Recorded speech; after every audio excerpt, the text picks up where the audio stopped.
Hello students, I am your educator Dr. Hina Devnani. Welcome to Vihira Academy. Today we are going to study chapter number 2 of 11th standard biology. The name of the chapter is Biological Classification. We have already studied the first chapter in which we have done some basic principles of classification. So now let's see what's there in the second chapter. Let's start by first understanding what is biological classification. Biological classification means the process of grouping the organisms according to certain similarities. Carolus Linnaeus was the first one who proposed the two kingdoms of classification. He classified the organisms as animals and plants. The animals were placed in Animalia kingdom and the plants were placed in Plantae kingdom. But there were certain limitations associated with this type of classification system. For example, it did not had any differences between eukaryotes and prokaryotes. It did not differentiate between unicellular and multicellular, as well as photosynthetic and non-photosynthetic organisms. Now, after Carolus Linnaeus, many other scientists came up with different types of classification systems. Here, we are going to study the 5 kingdoms of classification given by R.H. Whittaker. The 5 kingdoms include Monera, Protista, Fungi, Plantae and Animalia.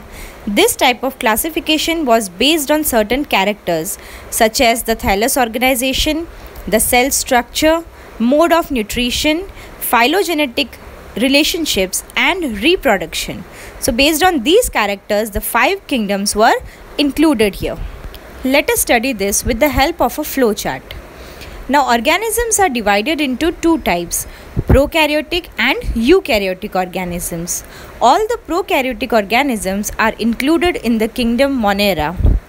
Eukaryotic are further divided into unicellular and multicellular. Unicellular are included in the kingdom Protista. Multicellular are again divided into two types, with cell wall and without cell wall. Without cell wall are included in the kingdom Animalia. With cell wall, again there are two types, phototropic and heterotropic. Phototropic are included in the Plantae kingdom and heterotropic are included in the kingdom Fungi. So this was actually the basis of the 5 kingdoms of classification. In your textbook, a table is given and according to that table, we can understand the differences between the 5 kingdoms. So this is the table that has been given in the NCERT textbook. Here you can see 5 kingdoms are given and their characters are given. So let's see one by one. The first character is cell type. In Monera, the cell type is prokaryotic, whereas in Protista, Fungi, Plantae and Animalia, the cell type is eukaryotic. Second character is cell wall. In Monera, a cell wall is present which is non-cellulosic. That means it is made up of polysaccharide and amino acid. In protistans, cell wall is present in some organisms. In fungi, the cell wall is present and this cell wall is made up of chitin.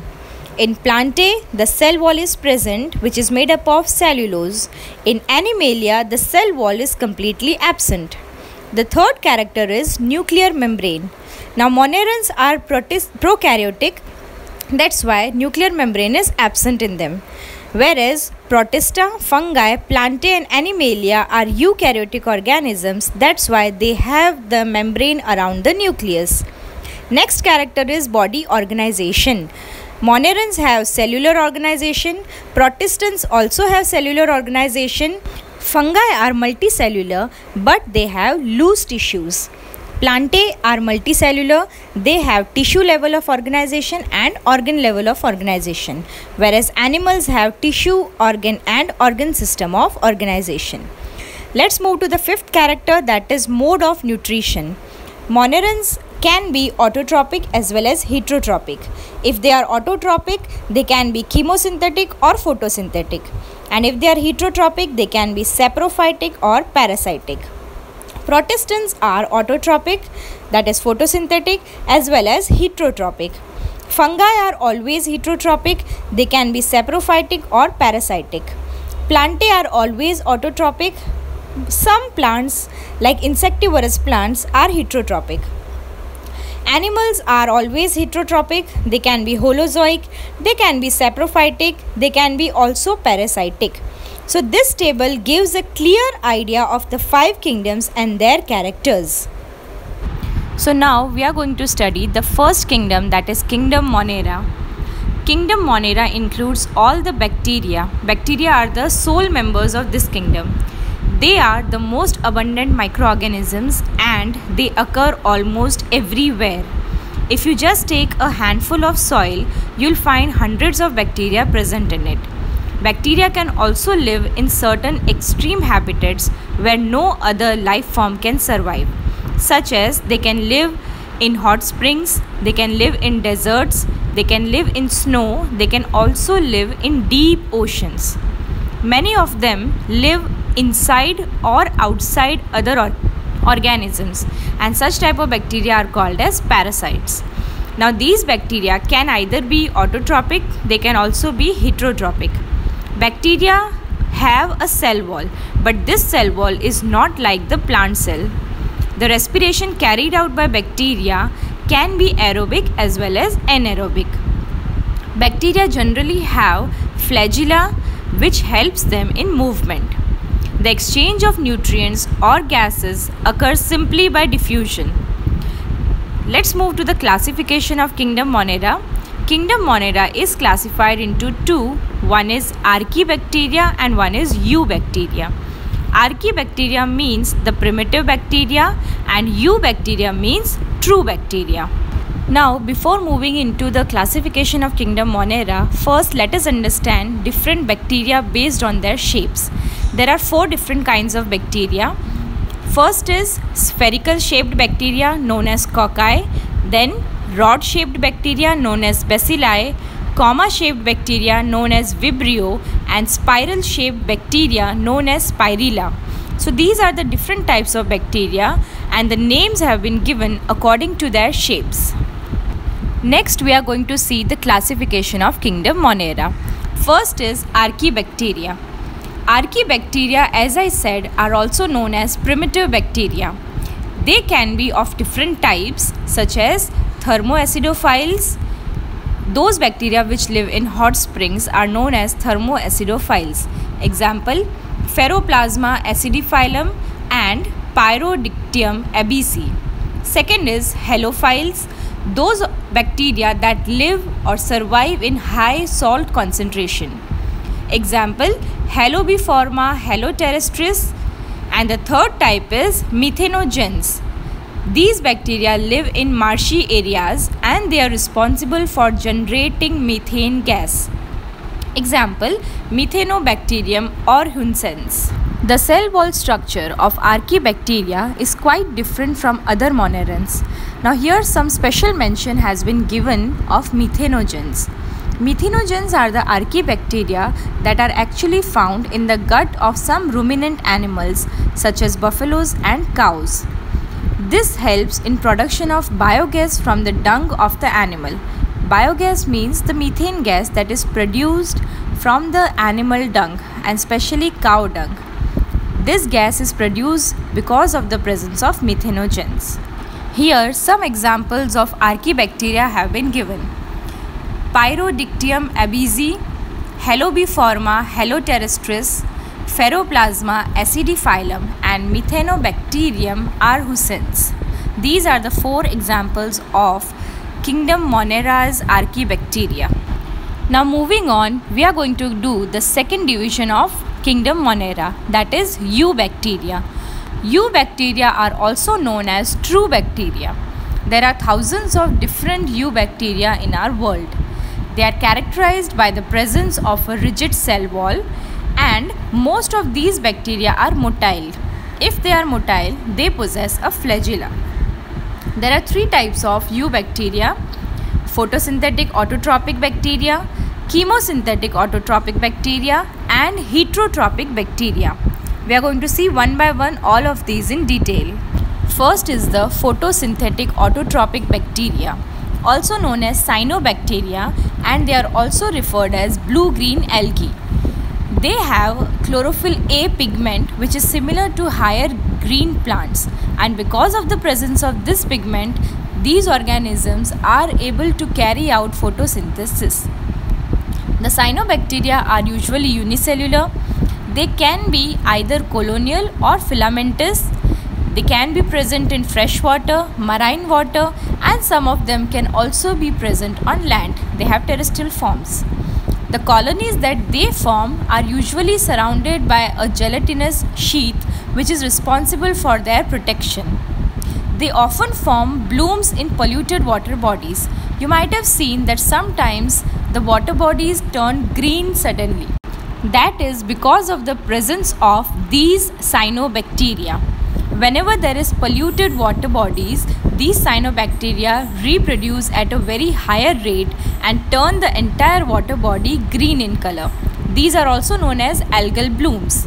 Some photosynthetic autotrophic bacteria have the capability of fixing atmospheric nitrogen in some of the specialized cells which are known as heterocysts. The examples of such nitrogen fixing bacteria are Nostoc and Anabaena. Now here is the image of an algal bloom. Here you can see the entire water has been converted into green color. This is the example of an algal bloom which is caused in polluted water. Here you can see the image of nitrogen fixing bacteria like Nostoc and Anabaena. Then we have another category, that is chemosynthetic autotrophic bacteria. Photosynthetic bacteria means they produce food in the presence of light. Chemosynthetic autotrophic means they produce food in the presence of certain chemicals. These bacteria oxidize various inorganic substances like nitrates, nitrites and ammonia, and they use the released energy for their ATP production. They play a great role in recycling nutrients like nitrogen, phosphorus, iron and sulfur. For the most part, these bacteria are usually aerobic and so they rely on oxygen to complete their respiration process. But there are some species like Sulfuricurvum cugiens. These have been associated with anaerobic chemosynthesis. That means they do not require oxygen for carrying out their process of synthesis of food and energy.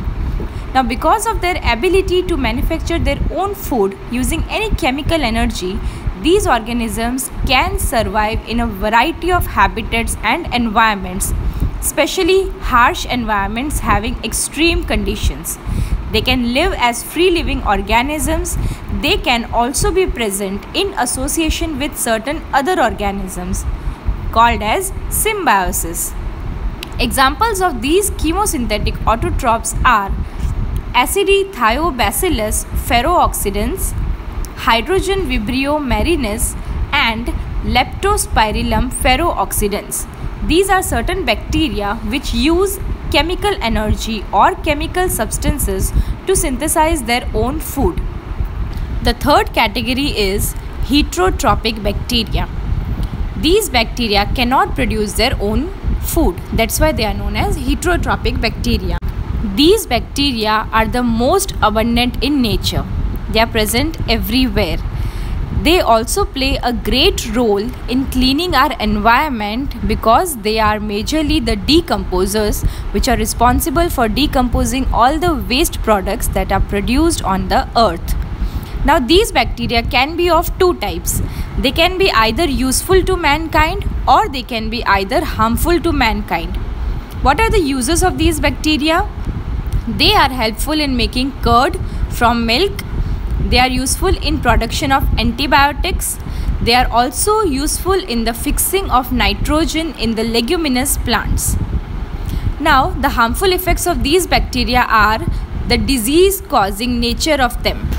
Some of these are pathogens which cause damage to human beings, crops, farm animals as well as pets. They cause certain diseases like cholera, typhoid, tetanus, citrus canker, etc.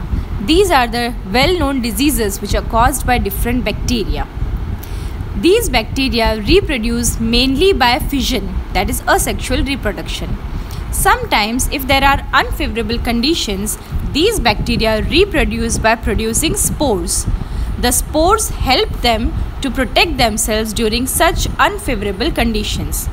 They also reproduce by a sort of sexual reproduction by adopting a primitive method in which two bacteria exchange their DNA. So there is a kind of DNA transfer from one bacterium to the other. So here we complete the first part of this chapter, and we have done the first kingdom, that is kingdom Monera. In the next video, we are going to study about other kingdoms like Protista and fungi. Till that, keep studying and have a nice day. Thank you.